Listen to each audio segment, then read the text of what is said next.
Ladies and gentlemen, hello and welcome to the channel, and welcome back. It's been a while since we've made any videos because it feels like we're kind of in a big, massive waiting room for the next season of Overwatch, in which hopefully the competitive system gets fixed. Anyway, we've got a massive update here. We've got this Overwatch Championship Series. What is it? Well, it's the replacement for Overwatch League, or at least it's one of the replacements. It is one of the, or I believe the only, Tier 1 tournament we're going to get this year, but there's going to be other tournaments. We're going to break all of this down. But what we're seeing is this. There is a massive rebranding effort here from Blizzard. Everything that was Overwatch League is now becoming Overwatch Esports. That's the umbrella brand. And then the Overwatch Championship Series is what's coming sort of as the premier tournament for the year. But what's funny, and I kind of want to show you this. So this is the video. It's like a video that says the future of Overwatch Esports. We won't watch this video in this video, but do go and check it out. But basically, this is them just sort of breaking down, you know, what's going to happen, how it's going to happen, and all of that. But the funny thing is, look at this. The comments have been turned off. It's like they've just disabled the comments in the video.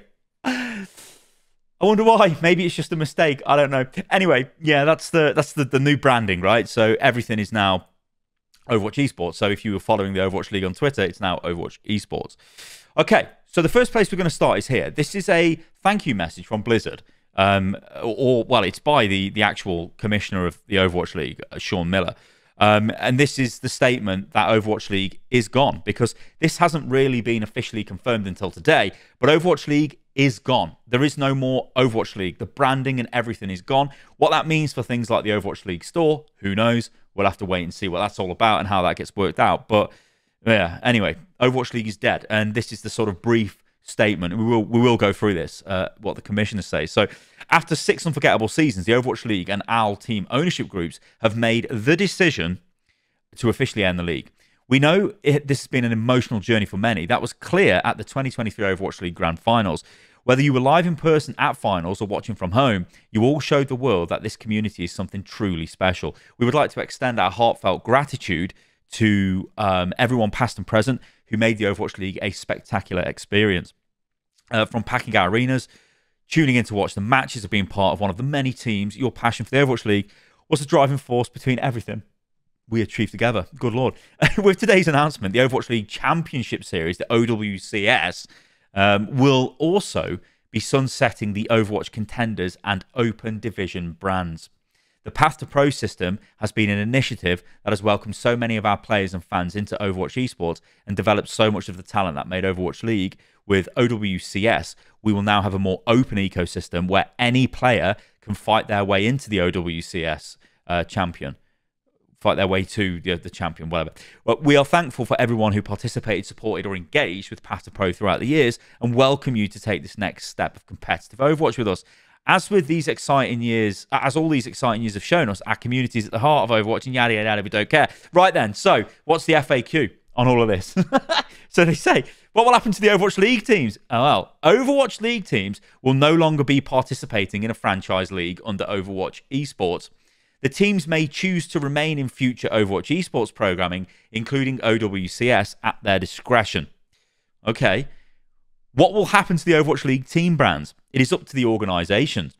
Teams may, at their discretion, choose to retain their branding in any future esports endeavours. That's actually quite interesting, right? So again, their confirmation that, like London Spitfire, Cloud9 own them, they can just use that brand if they want to carry on in Overwatch, or just use it for something else or do whatever they want. They probably won't. They're probably just going to have a Cloud9 team because that's what they always wanted. And I don't think Spitfire's got any brand value anyway. And that's probably the same for almost every single team, maybe with the exception of something like San Francisco Shock, maybe. There might be some other teams out there that carry a bit of weight. Toronto, maybe, actually. But, yeah, I don't know. So some teams will be back in name alone anyway, and other teams won't. They'll just go back to the name of the parent organisations. What will happen to Overwatch League players? Right? Our players are at the core focus of our esports. We hope that all competitors, both old and new, are excited about the new direction that Overwatch Esports is headed in, as we outline in this blog. We welcome our players to participate in our new Overwatch ecosystem, esports ecosystem across OWCS and Faceit's first mention of that.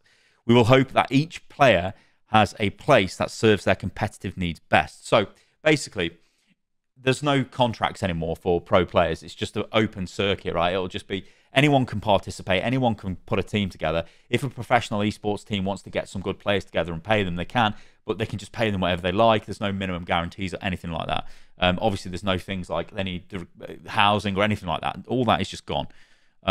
Which arguably, this is how Overwatch Esports should have been anyway to begin with. Just let it grow organically. The whole franchise disaster of Overwatch League was just comedy. Anyway, what will happen to the OWL token? We will have more details to share about the Overwatch League token and Overwatch in-game store at a future date. Okay, that's fine.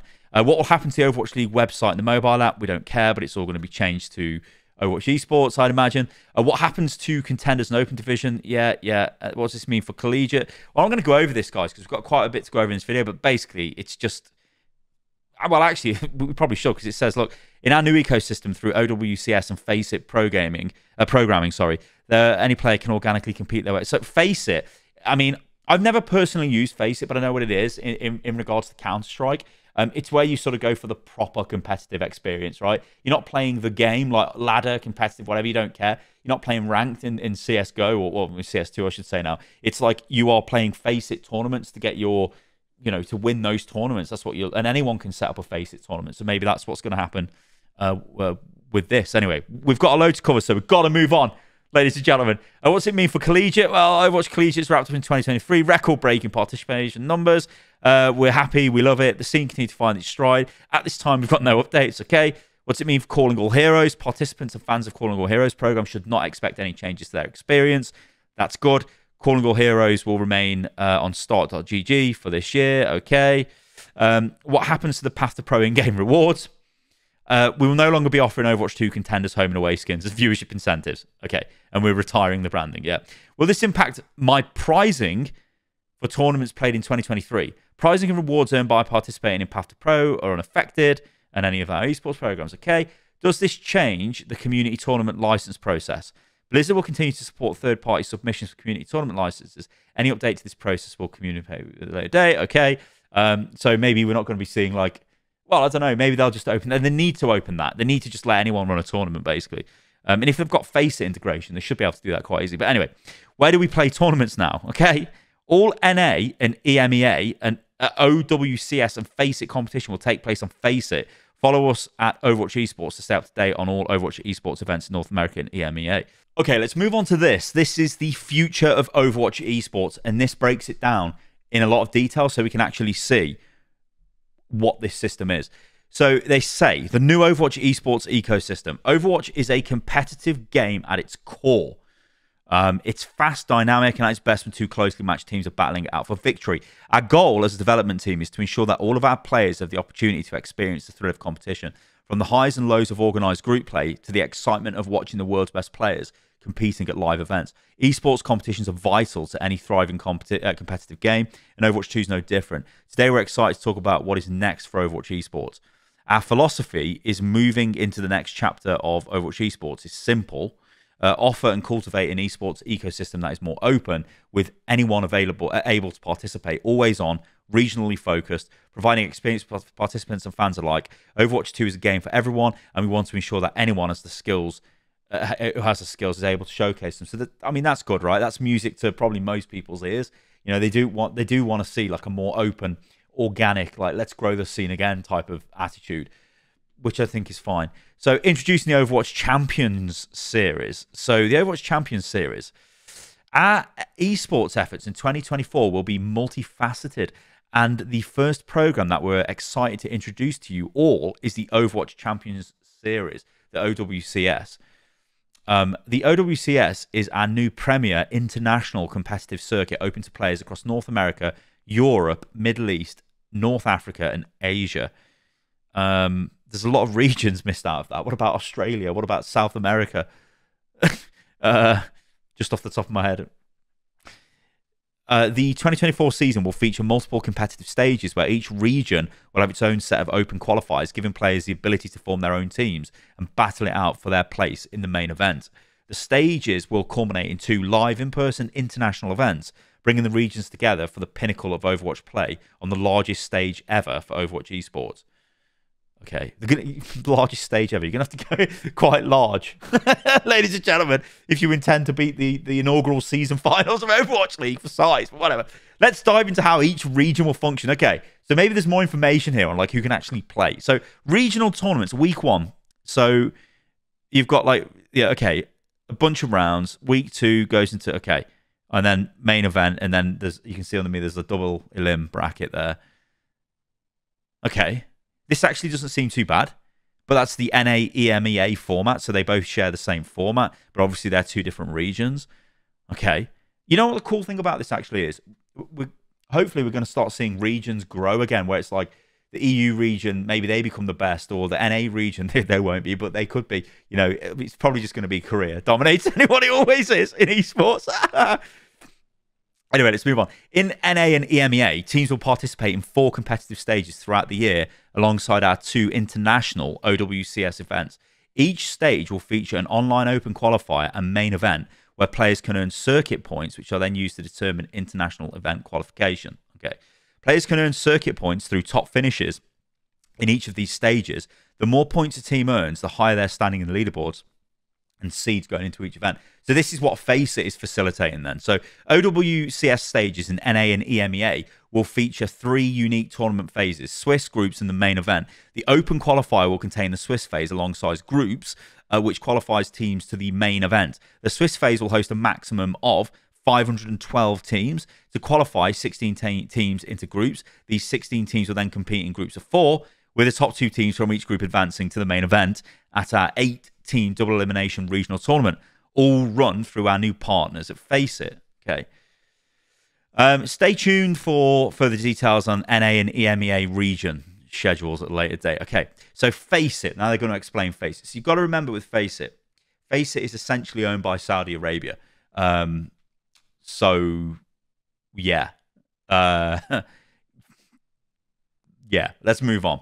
There's a lot we can unpack about this, but I think we just need to see what happens first, and then we can see like what the level of integration is. But using this as a system to facilitate, like what Faceit will do is automatically set up the game. So you join, like you would use the Faceit app, and it would load up Overwatch and put you in the correct game with the correct settings with the correct people, and then you can play that game. That's what it does for Counter-Strike. That's what I'm assuming it's going to do for this, which is going to be a lot easier for setting games up. And it would mean I could start a tournament, right, and go, is the Stylosa Invitational, right? And then it could be run through Faceit. And I know that everyone's playing in the right games because they're all logged into Faceit and they're loading it, you know, so there's none of this. There's a lot less admin required, which is hopefully what's going to happen with this. But anyway, let's move on. So we're excited to announce this partnership with Faceit, whose involvement in both NA and EMEA OWCS will boost our ability to bring great experiences to the esports community. The platform provides an open infrastructure that enables all players to find a network to connect with competitors, competitions, teams, brackets, and standings, simplifying the entire experience. A streamlined Overwatch 2 Faceit experience will be the official way to play in the Overwatch Champions Series in NA and EMEA. So Asia's different then. So this is only NA and EMEA. I guess the other thing as well is, like I did touch on this a little bit earlier, but this will become like the actual competitive of Overwatch, if that makes sense. Like ladder will just be like, whatever, do what you like on ladder. But if you've got a team together and then you start scrimming and training together, which you'll be able to do through Faceit as well, you could then enter competitions. And that's sort of going to be the actual competitive element to the game. So this could actually be quite huge, really, for Overwatch, because it is always at its best when it's played in a team. And this now would make it much easier for groups of players to get together and actually take part in tournaments. I don't know what rewards would look like in game. And obviously, a group of friends are never going to compete against like actual pro players from Overwatch League in the past who are probably going to form teams. But we might even see those players just playing just with each other. You know what I mean? Like they don't need a team anymore. They could just make their own branding and just go from there. So super interesting. Anyway, the Asia format. So this one looks a bit more complicated. So tier 4... online open qualifiers, you've got Korea, Japan, and the Pacific, which so Pacific, Taiwan, Hong Kong, Macau, Philippines, Thailand, Singapore, Malaysia, and Indonesia. Where's Australia? I'm sure Australia can go in this.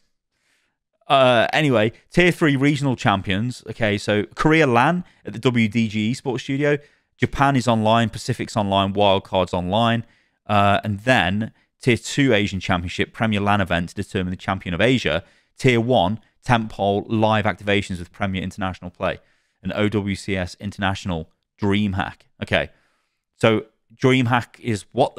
DreamHack are running the final? I believe they're also owned by Saudi Arabia. They're all owned. Ain't they part of Faceit Group? I think they are. And ain't they part of ESL? I think it's all the same, isn't it?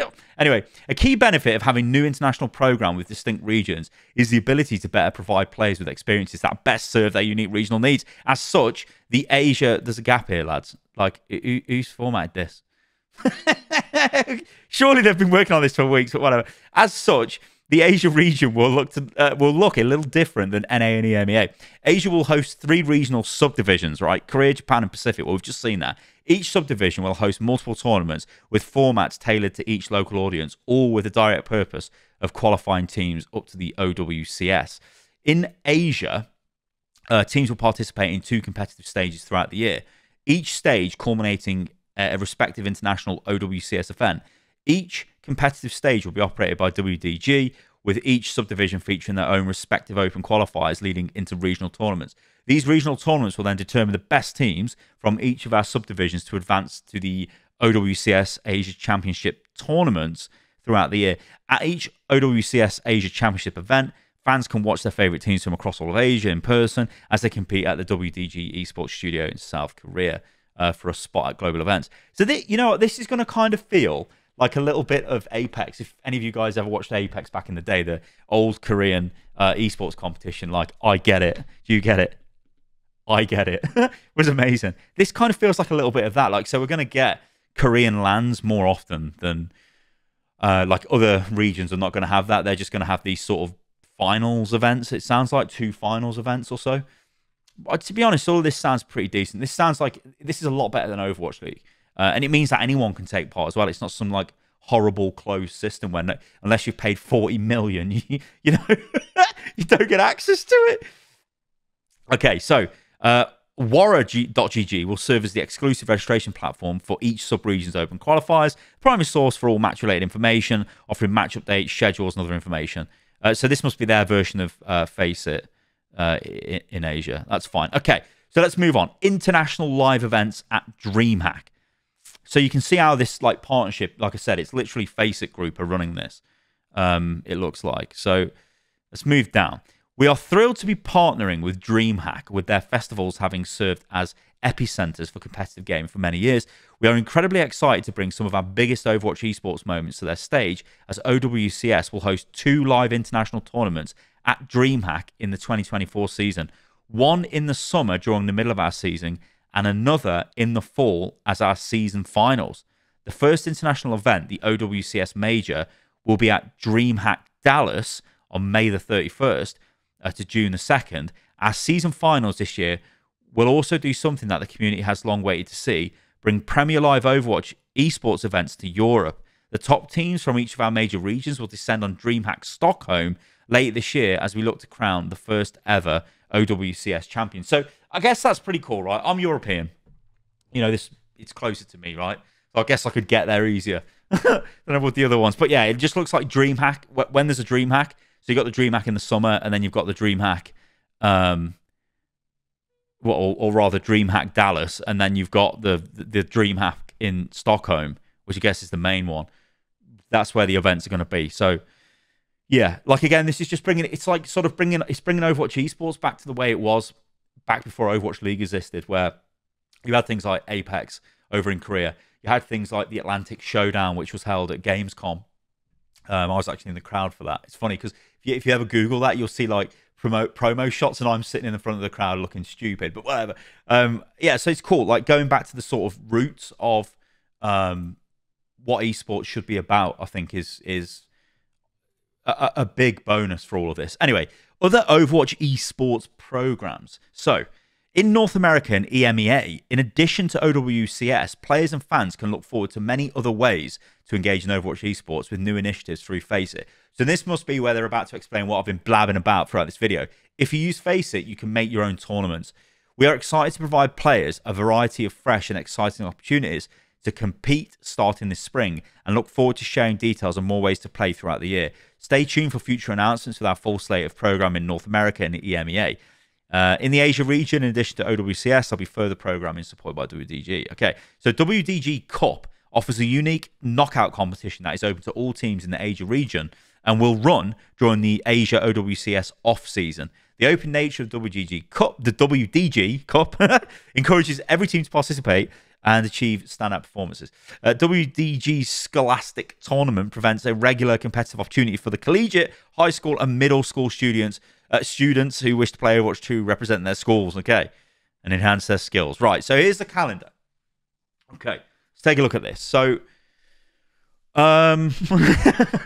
there's a big gap here, June and July. Now, I'm sure they'll say that this is, it's a big gap, so players can have a rest or whatever. But isn't June the date of the Saudi World of Esports or Esports World Cup or something they're running? Will Overwatch be involved in that, Blizzard, eh? Going to make an announcement for that, oh yeah? Right then, let's take a look at this. So February, we've got the Asia Stage 1 qualifiers and the round robin. So this is actually really fast then. So this is going to kick off in February. So we're almost in Feb at the moment. Then we've got March for NA and EMEA. They follow the same type of thing. So we've got Stage 1. So all of this will be online, basically. Then we've got April. Again, it's all online. This might not be, though. Stage 1 main event. I think that might be a WDG studio event. But then May, we've got majors. So this is May the 31st. We know is going to be at Dallas, which is going to be pretty cool. Then, like I said, we've got this rather ominous gap. And then in August, we can see it going through again and again and again. And we get all the way to November, which is going to be the DreamHack Stockholm finals. So honestly, I think this is it's pretty decent, this is, so far. Yeah, then they just basically say the first OWCS Open qualifiers will kick off in NA and EMEA shortly. Yeah, we could see that. Keep an eye out for more details on the specific dates for the kickoff of OWCS and Faceit program at a later date. Okay, so then there's some Q&A. Now, the Q&A, where will Overwatch Esports be streamed? Yeah, where will it be streamed? Because surely this is not, this cannot be, it's not a YouTube exclusive. It can't be, can it? So details on how to tune in will be shared at a later date. Okay, because you know you've got to think that they want everyone to co-stream this. They're going to want streamers on Twitch, on YouTube, wherever co-streaming this. They're going to want them running their own tournaments. That's kind of what they want. That's kind of how modern esports is, and it definitely bumps up the viewership in the categories as well. And it actually did during the Overwatch World Cup. Viewership was pretty decent in the category because, well, we're letting everybody co-stream it. Although the majority of the co-streams were like from BlizzCon, I think from sponsored streamers. But I'm sure, you know, there'll be even more. I mean, to be honest, maybe I would even consider doing like a watch party for some of this stuff on Twitch because it just seems chill. Like it's nice watching it with people. But yeah, but again, who knows? Like they might just go, nah, it's only on YouTube, go away. I cannot see that though, considering now they're talking about everything being open. So am I eligible? Well, I'm not eligible. I'm absolutely garbage. Oh, God, this is a much bigger question answer than, oh, my God. Okay, so this is listing the countries. Oh, this is interesting. So jurisdictions eligible for competition in North America is also South America, it looks like. Look, these are all the South American countries, or the majority of them. Okay, so, yeah, but where's Australia? Players from an eligible jurisdiction will be able to compete outside their OWCS home region as a non-resident. Yeah, I guess maybe they are going to be like, you can just be a non-resident if you're in like Australia or whatever. I don't know. Why are certain regions not included here? It's only offered in regions with current ongoing support. For the Overwatch. What? Australia's got no support? I don't know. Well, will there be live competition? Yeah, there will. There'll be two. Where can I start? Or when can I start? In North America, you can expect to start in March. In Asia, it's in Feb. Will there be viewership incentives? Of course, this would be a question, wouldn't it? There will be opportunities for fans to receive in-game rewards for watching. What a shock. What is Faceit? Okay. Faceit is the world's leading competitive gaming platform for online multiplayer games. Faceit will bring a fresh new direction to competitive Overwatch with unique products and content that will support the ecosystem in becoming more open, sustainable and rewarding and aspirational. And for all the aspiring players and teams out there, Faceit will be the connection to the esports circuit that provides every player in the community a clearly defined and streamlined experience. Okay. How will Faceit be used? In North America and EMEA, Faceit will be the premier platform for all things Overwatch Esports. Users of all ranks will be able to compete in tournaments on Faceit. In the coming weeks, Faceit will announce more about their programs. So actually, like again, like when I was saying about setting up your own tournaments, you could just be like, this is a platinum only tournament and just invite plat players. In a way, this kind of gets around the whole thing of players for a while been asking for, and I know I've been asking for this as well, like an in-game tournament system. This kind of does it, and it's like not a cheap way, I guess, but an easier way of doing it. But obviously, they had to build some sort of like API back-end integration between Faceit and Overwatch. So who's eligible for the platform? Yeah, players with an existing Overwatch 2 license. Well, regions, actually. What am I saying? Regions that have got a live service for Overwatch. Oh, yeah, so Australia and New Zealand are able to participate in Faceit, which obviously they would be. When can I start playing Faceit? Okay, March the 1st. How do I use it? More details are coming. Will my Overwatch 2 be different on Faceit than on Battle.net? No. No. So basically, Faceit's just going to open up Overwatch, and it just basically is going to set the custom lobbies and make sure you're playing against the right people and you've got the right people in your team. It's just basically like an auto admin in that kind of way. It's good because it gets rid of all the crap. Because like imagine if we tried to run an Overwatch competition now, you'd have to get, you know, if I said we're going to do a Stylosa competition, right? Sty Wednesdays, Thursdays, Fridays, Saturdays, whatever, the Super Sty Saturday, Sunday competition. And like 1,000 people sign up. How the hell would I actually manage that? But Faceit would manage it because you'd have to sign up and set your own teams, do all that yourself, and then play, and then that's how it could run. So it is a big bonus for Overwatch esports as a whole. And I think for the first time ever, there's going to be like a truly open ecosystem for this game, and it might propel the game forward. Like I said, there's some questions over this, like things with Saudi-backed investment groups. When you're looking at a game like Overwatch, which is a highly diverse game and prides itself on putting that diversity at the forefront of the game, how deep is that going to go? Are we going to see, as I said, the Saudi World Cup of Esports, or whatever the hell it's called, is going to kick off, I think, in June or July. I think it's June. And Overwatch has very clearly got a gap there. Are they going to be like, oh, yeah, by the way, we're running a tournament? They are giving away tournament licenses, it would seem, or at least going to update the details on that. I got an Amazon delivery. But yeah, as I was saying, like they are giving away tournament licenses. Are they going to make it harder for certain organizations to get licenses? Are they going to make it easier? I don't know. There's a lot of questions here. But I think if we ignore who are providing the systems at the moment and we just go what they're trying to do here, it looks a hell of a lot better than Overwatch League ever looked. I mean, you look at this on the face of it, you can have co-streams, hopefully, right? You can have tournaments. You can have your own tournament. You can make a team. You can play together in a team. These were things you couldn't do. Like I did this years ago in Overwatch, like in 2016, I think it was. This was through ESL, like open tournaments things. But again, like you had to submit your team to their website, which was a bit garbage back in the day. And then like it was up to you to actually set the game up, get the right people invited and all of that stuff. You're messing about. With Faceit, it will be automated, so it'll be easier to handle. So yeah, we could be going into a new era of Overwatch esports, and I'm not like overly like this is terrible. Like there could have been things they tried to do here that were terrible. I think this feels like a reset, but they're I think very cleverly trying to bring in the average player, right? They're trying to blend the lines between Overwatch League being this like elitist thing that, you know, to be honest, it was almost impossible to get into if you wanted to be an Overwatch League player. It was such a closed ecosystem in a lot of ways. This is more open. You could make a team and maybe you do go on a run, but I would be realistic. Probably a lot of the ex-pro players will be incredibly good anyway, still amazing, and they'll set teams up. But we might see the odd thing where there's, I don't know, high-level streamers playing together and they get far in competitions. It's just better, really, in a lot of ways. Okay, let me know what you think about this, guys, in the comments below. Pretty huge news, actually, for a Tuesday pretty early as well. It was like 10 to 5 in the UK, I think it dropped. But yeah, let me know what you think about this in the comments. And I'll catch you lovely lot on the next video as we continue to wait for Season 9 and hope that competitive isn't terrible. Catch you on the next one.